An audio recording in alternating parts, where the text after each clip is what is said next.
Good evening, gentlemen. Thanks for joining me tonight. I heard that there's a pill out there that cures addiction. As a recovering addict myself, I often wonder what it'd be like if you took three of them. I had to start this with a joke because this is a real heavy topic we're dealing with tonight. I spent 23 years in active addiction to dangerous substances. It caused me a loss of morals, legal issues, medical issues, and homelessness. Uh, I was given the opportunity to take my life back when I was given a residential treatment bed.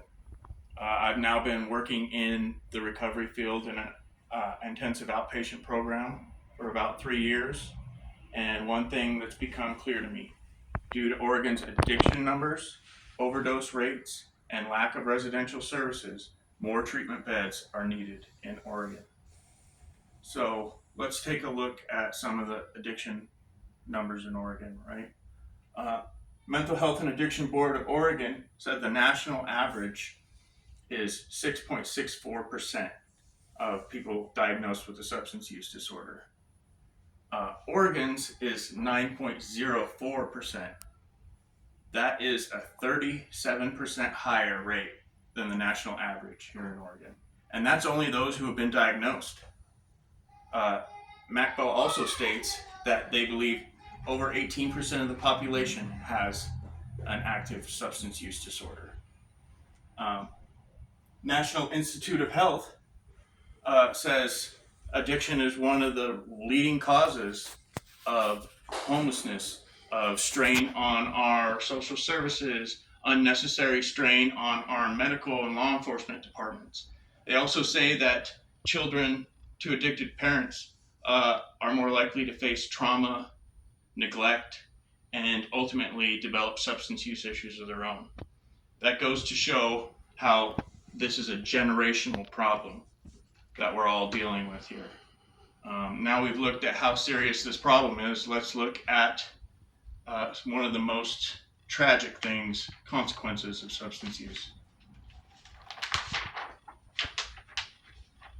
Oregon Health Authority said that fentanyl deaths have more than quadrupled over the past few years.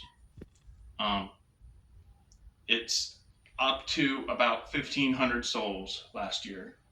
That's 1,500 people that Oregon has lost. And many of those people were on long wait lists for residential treatment beds. At my work, I'm forced when somebody comes up to me and they say, hey, I really need help.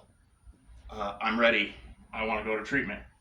We're at the position now where all I have is to hand them a list of residential treatment facilities and say, hey, call these numbers twice a week, and in about 3 months, somebody will give you a bed. In my experience, there is a short window of willingness where people say, I'm done, I'm ready for a change, I'm ready to go to treatment. And that window closes quickly when treatment beds aren't available to people. So in 3 months, when the treatment bed shows up, you gotta hope that the girl or the dog or the bag is not gonna hold them back, because that window of willingness usually closed at that point, right? So we've looked at the problem, we've looked at the consequences. Now let's look at some of the solutions. American Addiction Centers states that 49% of people that go to residential treatment services complete. That's half.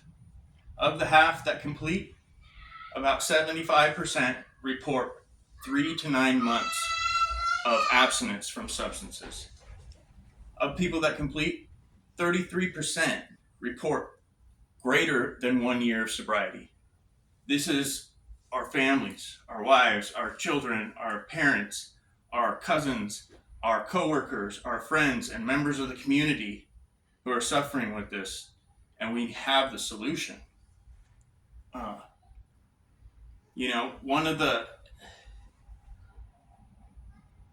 There is no cure, magic pill that's going to help make addiction go away. So right now we have to use what works. And what works is access to residential services now when that window of willingness is open. Thank you very much for your time.